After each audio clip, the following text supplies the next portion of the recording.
हे काय आहे, 3 फेज सोर्स. नंतर हा काय तुमचा 3 फेज VI मेजरमेंट, ज्याने व्होल्टेज आणि करंटच्या व्हॅल्यू देणार आहे आपण पर्टिक्युलर जे काही वेव्हफॉर्म असेल. नंतर हा 3 फेज फॉल्ट, जे आपण काय करणार आहे, 3 फेज असतील RYB फेज किंवा इथे ABC म्हणू शकतो, त्याला नाव देऊ शकतो. ते फॉल्ट ते कन्सिडर एक पर्टिक्युलर फॉल्ट कोणता घेणार, फेज A. आपल्याला 3 फेज 2 फॉल्ट जर काढायचा असेल तर 3 फेज घेणार, ग्राउंड करणार नाही त्याला. परत 3 फेज 2 ग्राउंड करायचं असेल तर मग 3 फेज घेऊन ग्राउंड करणार, त्याच्यासाठी 3 फेज फॉल्ट. नंतर डिस्ट्रीब्युटेड पॅरामीटर लाईन्स, म्हणजे हे ट्रान्समिशन लाईन ते कनेक्ट केलेले आहे 3 phase VI measurement plus 3 phase parallel RLC load, resistor, inductor आणि कॅपॅसिटर. ठीक आहे. तर हा स्कोप आहे की त्याच्यावरून आपल्याला आउटपुट शो होणार. ठीक आहे. तर आपल्याला फर्स्ट काय करायचं आहे, 3 फेज सोर्स. आता आपण पहिल्यांदा काय घेणार, 3 फेज सोर्स. ठीक आहे. 3 फेज सोर्स म्हणजे 3 फेज फॉल्ट काढायचं आपल्याला, म्हणजे सिमेट्रिकल फॉल्टचं बघतो पहिल्यांदा. मग त्याच्यासाठी काय करणार, 3 फेज सोर्स. तर त्याच्यामध्ये तुम्हाला इथं ॲज पर जसं प्रॉब्लेममध्ये असेल किंवा प्रॉब्लेम आपण डिफरंट टाईपचे बघतो पॉवर सिस्टीम 2 मध्ये, तर इथं 25 ऑलरेडी घेतलेली, त्याच्यामध्ये काही चेंज करायची गरज नाही. इथं phase two phase RMS voltage किती आहे, 25 किलोव्होल्ट काय असेल, इथं त्याचं रिडिंग आहे E3 काय असेल त्याचं. ठीक आहे. यानंतर phase angle of phase A degree, म्हणजे RYABC फेजमध्ये जो काय असेल फेज अँगल किती ठेवणार तुम्ही, 0 ठेवणार. फ्रिक्वेन्सी इथं 60 घेतलेली असते, हे तुम्हाला अगोदर थांबा, तुम्हाला एक हे दाखवते, म्हणजे पूर्णच हे करून दाखवते. न्यू घेऊया आपण, म्हणजे लक्षात येईल तुमच्या. ह्याच्यामध्ये कुठं जाणार तुम्ही, ह्याला काय म्हणतात पहिल्यापासून सांगते, मॅटलॅब व्हर्जन आहे. ठीक आहे. तर ह्या मॅटलॅब R2007B ह्याच्यामध्ये ओपन करायचं पहिल्यांदा. आता 2010 आलेलं आहे, अपडेटेड आलेले आहेत, पण हे त्यावेळेस हे डाउनलोड करून ठेवलेले. त्याच्यामध्ये न्यूमध्ये जाऊन तुम्ही काय करणार, फिगर आपल्याला काय ओपन करायचं, मॉडेल आपल्याला तयार करायचं, म्हणून ह्याच्यामध्ये जाणार. ठीक आहे. आता ह्याच्यामध्ये गेल्यानंतर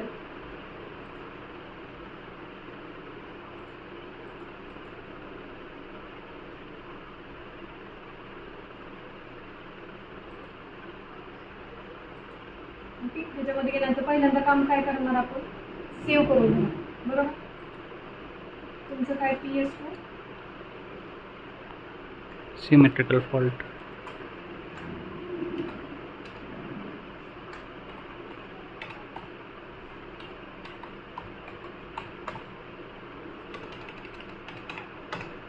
येस, सिमेट्रिकल फॉल्ट तुमचं. ठीक आहे.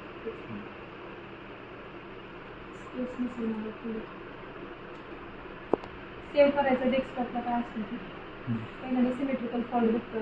ठीक आहे. तर आता हे सेव्ह झालं. नंतर आता आपल्याला काय पाहिजे, 3 फेज सोर्स. 3 फेज सोर्स पाहिजे तुम्हाला. ओके. ठीक आहे, घेऊया. 3 फेज सोर्स पाहिजे, तर इथं काय, ह्याला काय म्हणतात, लायब्ररी म्हणतात. ठीक आहे. की त्याच्यामधून आपण जे इक्विपमेंट लागतात आपल्याला रन करण्यासाठी ते घेतो. नंतर इक्विपमेंट घेतो. नंतर आता काय, आता ह्याच्यामध्ये 3 फेज सोर्स पाहिजे. मग ह्याच्यामध्ये सर्च करताना कसं करणार तुम्ही, पहिल्यांदा जाणार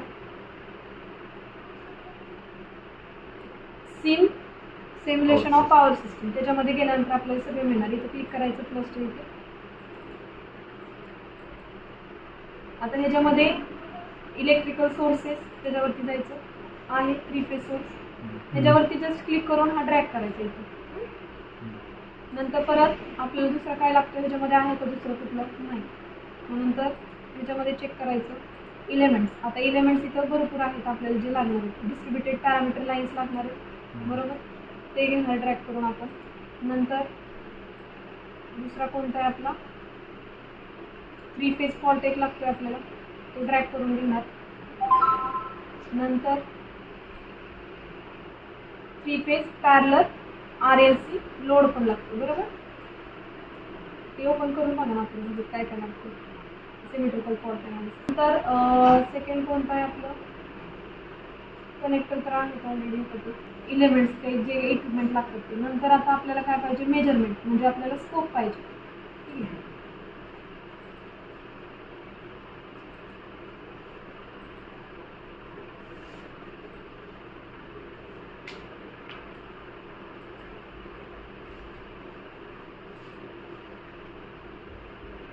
फर्स्ट कोणते फर्स्ट इलेमेंट कोणता आहे आपला? Three phase phase. Source. Three phase source. नंतर सेकंड कोणता आहे?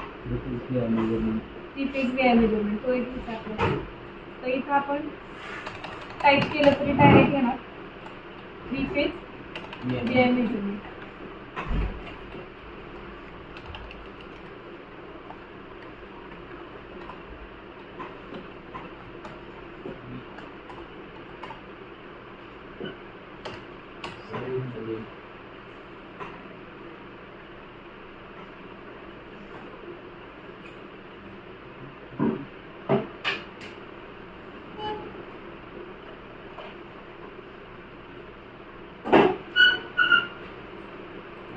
डायरेक्ट आपण सहज जर बघितलं तरी सापडेल. पॉवर सिस्टममध्ये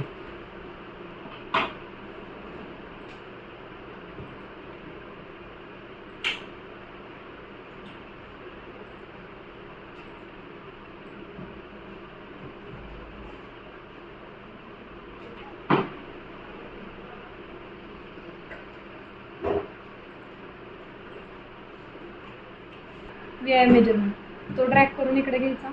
तो पहिल्यांदा तो आहे बरोबर आहे थ्री फेज VI मेजरमेंट.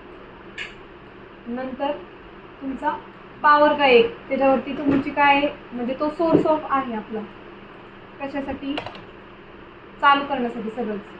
ठीक आहे. पॉवर काय म्हणतात त्याला. ओके. तो एक घ्यायचा इथे.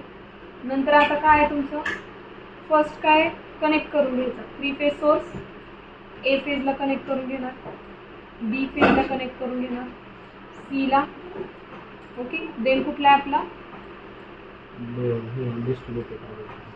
हा आहे का बरोबर. नंतर A ला कनेक्ट करून घेणार बरोबर. नंतर B ला, नंतर C फेज. ठीक आहे. आणि स्कोप इथे. ठीक आहे. आणि थ्री फेज फॉल्ट खाली ते जे A फेज A ला, B चं कनेक्शन B ला, C चं कनेक्शन C फेज. ओके. आणि आता स्कोप व्होल्टेज आणि करंट ते आपल्याला वेव्ह फॉर्म मध्ये मिळणार आहे. त्याच्यावरून फॉल्ट आपल्याला डिटेक्ट होणार आहे. त्यामुळे आता इथे क्लिक करायचं. आता इथं तर काय दिसतात फक्त एकच ऍक्सिस दिसते बरोबर. एकच कनेक्ट करायचं पण आपल्याला दोन पाहिजे. व्होल्टेज पण पाहिजे आणि करंट पण पाहिजे ABC फेजसाठी बरोबर. ABC लिहिलेलं इथं RBC बघतो आपण एक्झाम्पल मध्ये पण इथे ABC. ठीक आहे. तर ह्याच्यावरती क्लिक करायचं. स्कोपवरती क्लिक केल्यानंतर इथं काय म्हणून आहे तुमचं पॅरामीटर्स. ठीक आहे. त्याच्यावरती क्लिक करणार. इथं नंबर ऑफ ऍक्सिस आपल्याला एक आहे पण आपल्याला दोन पाहिजे व्होल्टेज आणि करंटसाठी. मग इथं दोन टाईप करणार. बाकीचं ॲज इट इज ठेवायचं. बाकीचं काय डिसिमेशन ॲज इट इज ठेवायचं. बाकी काही चेंज करायची गरज नाही. जस्ट ॲप्लाय म्हणायचं. दोन आले इथं स्कोप एक व्होल्टेजसाठी एक करंटसाठी. ठीक आहे. तर जे काही घेतलंय ते सेव्ह करायला विसरायचं नाही. ठीक आहे. आता व्होल्टेज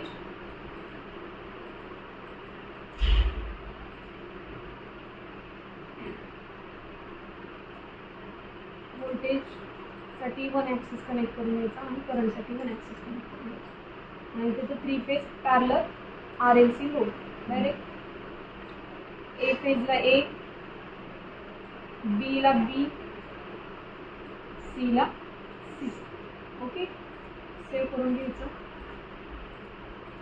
आता काय थ्री फेज सोर्स नंतर थ्री फेज VI मेजरमेंटने आपण व्होल्टेज आणि करंटची व्हॅल्यू देणार. थ्री फेज सोर्सला आता रिडिंग घ्यायला सुरुवात करायची म्हणजे युनिट घ्यायला सुरुवात करायची. तर पहिला आपण सिमेट्रिकल फॉल्टचं बघतोय थ्री फेज फॉल्ट. तर त्याच्यामध्ये थ्री फेज सोर्स 25 व्होल्ट तुम्हाला ॲज पर कसं दिलेलं असतं. इथं 11 किलो व्होल्ट RMS व्होल्टेज आपण बघत होतो. व्होल्टेज KV मध्ये दिलेला असतो बरोबर आहे. त्याच्यामध्ये बघत होतो 11 किलो व्होल्ट असेल, 25 असेल, 60 असेल, 90 असेल. इथं जशी व्हॅल्यू चेंज करणार तशी वेव्हफॉर्म तुमची चेंज होणार. ठीक आहे. हे लक्षात येते ना तुमच्या. तर 25 ॲज इट इज ठेवूया आपण. काय नाही इथं हे जुनं वर्जन आहे म्हणून इथं 60 येतं पण आपल्याला स्टँडर्ड फॉर्म माहिती आहे फ्रिक्वेन्सीचा 50 हर्ट्झ असतो. ठीक आहे. आता आपल्याला माहिती आहे थ्री फेज सोर्समध्ये कनेक्शन कसं असतं Y म्हणजे काय स्टार कनेक्शन असतं. ठीक आहे. म्हणून Y करून घ्यायचं. स्टार कनेक्शन करून घ्यायचं. 100 ॲज इट इज ठेवायचं. Three phase short circuit level at base voltage volt ampere मध्ये मेजर करतो. ठीक आहे. आता इथं काय करणार तुम्ही अप्लाय म्हणणार, ओके म्हणणार. ठीक आहे, त्याचं रिडिंग झालं. आता आपल्याला कशामध्ये यायचं 3 phase VI measurement, voltage and current measurement करतो तिन्ही फेजचा. तर आपल्याला आता इथं काय पाहिजे, फेज टू फेज फॉल्ट पाहिजे. 3 फेज फॉल्ट बघतोय ना, त्याच्यामध्ये ग्राउंड आहे का नाही, ट्रिपल लाईन फॉल्ट. ठीक आहे, so phase two phase fault करून घ्यायचं. इथं लेबल द्यायचे असेल तर आपण यूज करणार लेबल म्हणून. इथं आता काही द्यायची गरज नाही आपल्याला. Apply and okay. ठीक आहे, ते केल्यानंतर आता काय करणार आपण, परत एकदा सेव्ह करून घ्यायचं. नंतर आता डिस्ट्रीब्युटेड पॅरामीटरचा इथं काय प्रश्न नाही, 3 फेजसाठी कनेक्टेड आहे 3. इथं फक्त 60चं 50 हर्ट्ज करून घ्यायचं. Okay, then okay. आता काय तुमचं 3 phase RLC load. 3 phase RLC लोडमध्ये आता महत्त्वाचा पॉईंट काय की वाय ग्राउंडेड. आपल्याला ग्राउंड नाही पाहिजे म्हणून आपण काय करून घेणार, फ्लोटिंग करून घेणार, वाय फ्लोटिंग. ठीक आहे, वाय फ्लोटिंग केल्यानंतर आता काय सेकंड इथं पण नॉमिनल फ्रिक्वेन्सी 60 ती 50 हर्ट्ज करून घेणार. नंतर आता इथं कॅपॅसिटिव्ह रिॲक्टिव्ह पॉवर कधी पण घेताना प्रत्येक फेजसाठी काय घेणार, 0 घेणार. Inductive reactive power as it is ठेवणार की काय 100 ठेवणार. ठीक आहे, आणि इथं nominal phase two phase voltage 1000. जसे तुम्हाला एक्झाम्पलमध्ये व्हॅल्यू चेंज होतील तसं तुम्ही चेंज करणार. ठीक आहे, सो इथं अप्लाय म्हणायचं पहिल्यांदा आणि नंतर ओके करायचं. ठीक आहे, काय ह्याच्यामध्ये चेंजेस नाही. आता पॉवर गायमध्ये ज्याच्याकडून आपल्याला सोर्स मिळतो त्याच्यामध्ये यायचं. नंतर डिस्क्राईब द क्रिटिकल मॉडेल. ठीक आहे, आता सॅम्पल टाईम इथं काय दिलेलं आहे आपल्याला, किती घ्यायचं आहे 50 to 5E 005 यस. ठीक आहे, हा सॅम्पल इलेक्ट्रिकल सॅम्पल टाईम घ्यायचा आहे, त्याला कंटिन्युअस म्हणायचं म्हणजे अप्लाय झाला. इथं आपल्याला एक चेंज करायचा राहिलेला आहे अजून, तो म्हणजे 60चं 50 करून घ्यायचं. जिथं असेल तिथं 50 करून घ्यायचा. नंतर कंटिन्युअस अप्लाय झाला, ओके, देन क्लोज करायचं. क्लोज केल्यानंतर आता सगळ्याची व्हॅल्यू झाल्या. ओके, सगळं पुट करून झालं. आता आपण काय बघतोय, सिमेट्रिकल फॉल्टमध्ये 3 phase line triple line fault बघतोय. ठीक आहे, ग्राउंड केलेला नाही आहे. आता इथे जो टाईम आहे तो टाईम पिरियड म्हणजे सिम्युलेशनचा टाईम आहे. तो किती करून घ्यायचा 0.5 करून घ्यायचा म्हणजे पटकन होईल त्याच्यासाठी. ठीक आहे, दे सेव्ह करायचं. आता हे काय स्टार्ट सिम्युलेशन. सिम्युलेशन स्टार्ट करण्याचं टाईम म्हणजे रन करायचं. ठीक आहे, इथं खाली येतं तुम्हाला रेडी, म्हणजे तुमचं रेडी झालेलं आहे. आता तुम्ही बघू शकता. आता आउटपुट बघण्यासाठी तुम्ही काय करणार, ह्याच्यावरती क्लिक करणार स्कोप. ठीक आहे, स्कोपमध्ये हे दाखवणार आलं.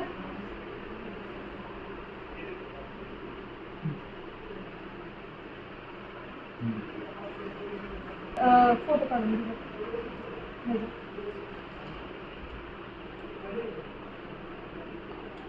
काय झालं आता सिमेट्रिकल फॉल्ट ॲनालिसिस. ठीक आहे, तर आता काय